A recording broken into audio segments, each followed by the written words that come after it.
Hola, hoy hablaremos de las medidas de dispersión. Como vemos en la lámina, sirven para determinar si los datos se encuentran en torno a la media aritmética o están muy dispersos. ¿Qué quiere decir eso? Que si los datos difieren mucho de esa media aritmética o se encuentran bastante cercanos a ella. Para cuantificar estas medidas de dispersión encontraremos el rango, la desviación media, la varianza y la desviación estándar. El rango por sí solo nos permite inferir si están dispersos o no, pero no es una medida bastante confiable. Es por eso que tenemos que consultar a otras medidas de dispersión como la desviación media, la varianza y la desviación estándar. Veamos.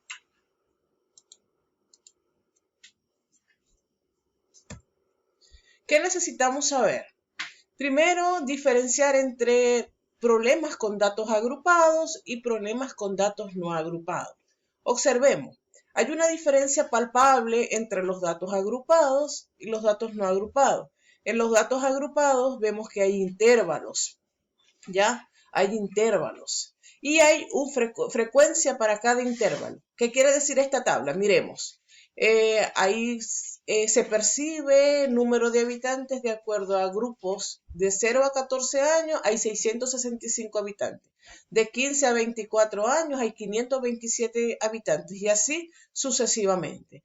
Cuando estamos en presencia de problemas en datos no agrupados, simplemente vemos un grupo de datos, que no hay frecuencia, no hay intervalo, simplemente en este caso podemos registrar en la pizarra las edades de 30 estudiantes de la sección de quinto grado de un colegio y nos fijamos que hay 30 estudiantes y aparecen las edades de esos 30 estudiantes. Y observamos que no hay intervalos y por supuesto tampoco hay frecuencia. Es una diferencia bastante palpable y es nuestro primer punto a saber para poder determinar entonces las medidas de dispersión. Veamos a qué se refiere el promedio. El promedio, también llamado media aritmética, es el valor promedio de las muestras. Y observamos que hay dos caminos, hay dos vías completamente diferentes para poder determinarse si estamos en presencia de datos no agrupados o si estamos en presencia de datos agrupados. Si queremos determinar el promedio en datos no agrupados, observemos este primer ejemplo. Aquí vamos a determinar el promedio, la mediana y la moda de los siguientes datos. Es la edad de 10 personas. 10, 25, 34, 20, 44, 23, 44, 43, 21 y 18. 10 personas con sus respectivas edades. Ahora bien, si queremos determinar la media o promedio, sabemos que es la suma total de todos los datos divididos entre el número total de datos. Sí o sí estamos en presencia de datos no agrupados. Aquí vemos la fórmula matemática del promedio o de la media aritmética, es la suma de todos los datos entre una n, que es el número o la cantidad de datos que tenemos. Sumamos todos los 10 datos que tenemos y los vamos a dividir lógicamente entre 10. N es una simbología con la que nos vamos a familiarizar porque nos determina la cantidad de datos que tenemos. Si sumamos y dividimos entre 10, nos va a dar un promedio o una media aritmética de 28,2 años. Para hacer un review o más o menos reforzar lo que ya sabemos, hay un término que se denomina la mediana, que es el valor central, donde esos 10 datos sí o sí tenemos que determinarlos, o bien de forma creciente o bien en forma decreciente. En este caso, yo preferí ordenarlos de forma creciente, desde el menor hasta el mayor. Y observamos que el número de datos, en este caso es 10, es un número par. Si yo quiero determinar el valor central entre ellos está entre el número 23 y el 25. Observamos que en el lado izquierdo hay 4 números y en el lado derecho también hay 4 números. Por lo tanto, el valor central está entre 23 y 25. No sucederá así, óigase bien, cuando tengamos un número impar, porque el número impar nos va a dar solamente un solo valor. En este caso, como son 10 números, vuelvo a repetir, es un número par y el valor central está entre 23 y el 25. Por lo tanto, yo tengo que determinar el promedio entre el 23 y el 25. ¿Y cómo lo hago? Simplemente sumando estos dos números y dividiéndolos entre 2. El valor que me va a dar, que es el valor central, corresponde a la mediana. Para determinar la moda, que es medida de tendencia central, simplemente es el número que más se repite. Observamos el conjunto de los 10 números y nos vamos a dar cuenta qué número se repite con mayor frecuencia. Y nos damos cuenta de que es el 44. Observamos que se repite 2 veces. De tal manera que la moda o medida de tendencia central para este caso en particular es 44. Y hay otro valor que es una medida de dispersión. Óigase bien, promedio, mediana y moda son valores de tendencia central. El rango corresponde a una medida de dispersión y simplemente se determina con el valor mayor menos el valor menor. Observamos cuál es el valor mayor aquí y vemos que es el 44. ¿Y cuál es el valor menor? 10. Restamos o hacemos la diferencia entre 44 menos 10 y nos da 34. 34 es el valor del rango. De esa manera determinamos el promedio o la media aritmética en datos no agrupados. Veamos entonces el promedio o la media aritmética en datos agrupados. Para determinar el promedio, fíjense que la fórmula matemática para determinar el promedio involucra varios factores. El primero es una marca de clase que lo vamos a denotar con el símbolo X sub I. Hay una frecuencia y hay un número, una N, que es la cantidad de datos con el que ya nos hemos familiarizado. Observemos esta tabla.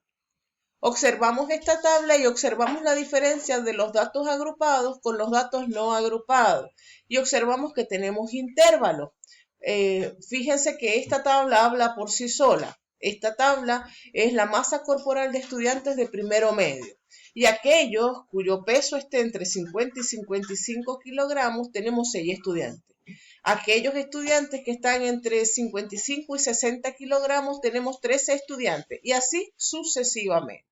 Para poder determinar el promedio o media aritmética de datos agrupados, lo primero es sacar marcas de clase. Veamos cómo lo hacemos con este primer ejemplo.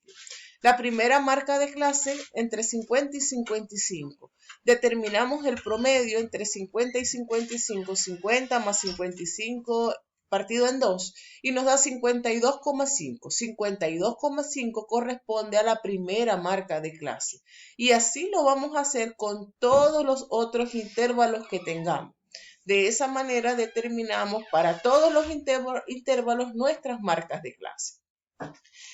Y con ella el primer factor que necesitamos para la fórmula matemática del promedio o la media aritmética. ¿Cuál es la frecuencia? La frecuencia es la que nos están dando. En este caso es 6, 13, 9, 8 y 4, correspondiente a cada intervalo que tengamos.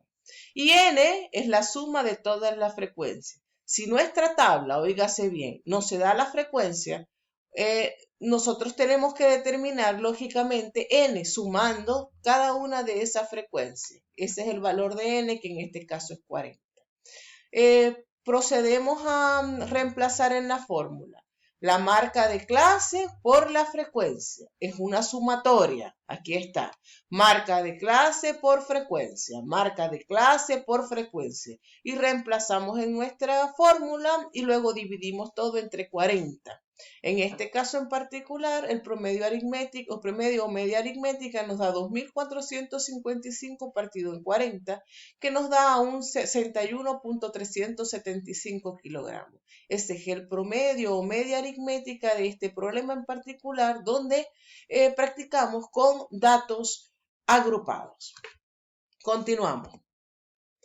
La desviación media es la que permite determinar en cuánto varía en promedio los datos de una distribución con respecto a la media aritmética. Y también tenemos dos maneras para determinar la desviación media. Si los datos son o no son agrupados. En esta diapositiva vemos que tenemos datos no agrupados. Los datos no agrupados para determinar la desviación media, observamos que tenemos x sub 1 menos la media aritmética, x sub 2 menos la media aritmética. Fijémonos en este ejemplo.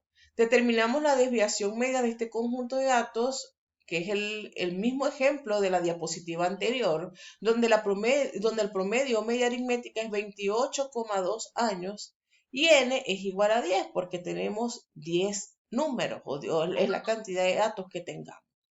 Si yo quiero determinar la desviación media, me fijo en mi fórmula matemática y fíjense que cada uno de estos datos menos el promedio. 10 menos 28,2, más 25 menos 28,2, 34 menos 28,2. Voy a hacer una sumatoria y el resultado lo voy a dividir entre 10.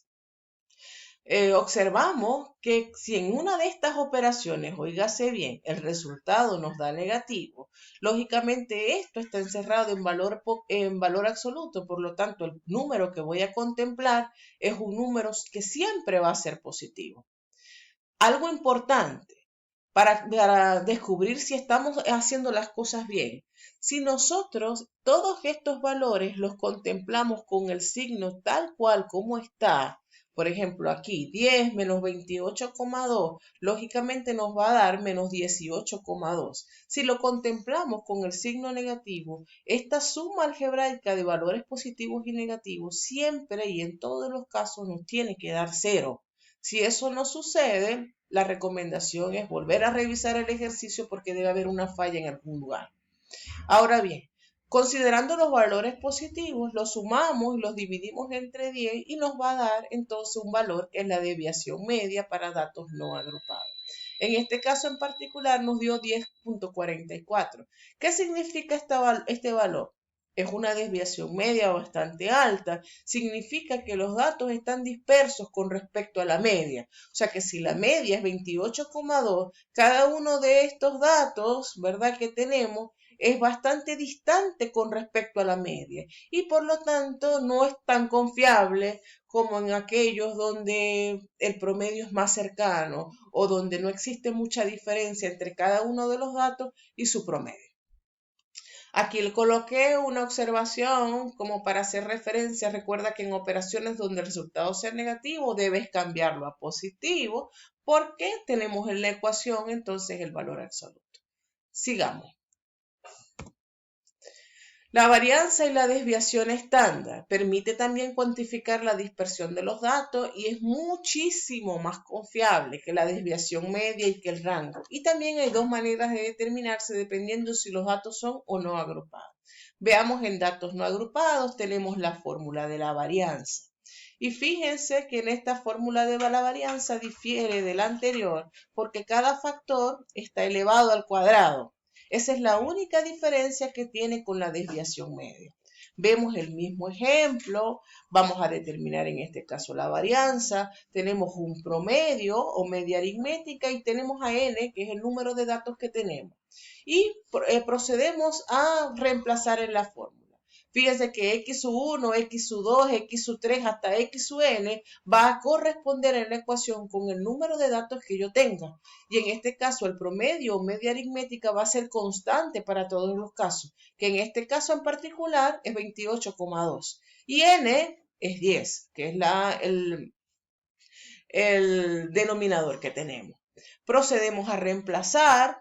En este caso no va a haber problema con si nos va a dar negativo, siempre nos va a dar positivo. ¿Por qué? Porque tenemos valores al cuadrado y los valores al cuadrado siempre nos van a dar positivo. Reemplazamos, practicamos en la calculadora y nos va a dar este valor. La varianza, que está determinado con la simbología sigma al cuadrado, es 134.36 años al cuadrado. Cuidado con esta unidad porque la varianza siempre trabaja con unidades cuadradas. Para poder determinar un valor que va a la par de la varianza, que se llama desviación estándar, simplemente esa varianza la sometemos a raíz cuadrada, determinamos la raíz cuadrada de esa varianza y determinamos entonces la desviación estándar, que es 11.59 años. Es bastante alta, hay una observación. A mayor dispersión de datos, mayor es la varianza. A menor dispersión de datos, lógicamente menor es la varianza. Continuamos. La desviación media, que lo vimos para datos no agrupados, en este caso tomamos en consideración los datos agrupados. Y fíjense que aquí involucramos el factor, la marca de clase. La marca de clase que ya aprendimos a determinar en el ejemplo anterior. Aquí tenemos intervalos y aquí tenemos las marcas de clase. Marca de clase promedio o media aritmética y frecuencia. Son valores con los que ya estamos familiarizados. Aquí tenemos nuestra fórmula matemática para la desviación media de datos agrupados y simplemente en base a esta tabla que tenemos procedemos a reemplazar. Fíjense que aquí hay una particularidad, tenemos valor absoluto, por lo tanto, si las operaciones en algún lugar nos dan negativos, sabemos entonces que tenemos que cambiarlas a positiva porque estamos en presencia de un valor absoluto.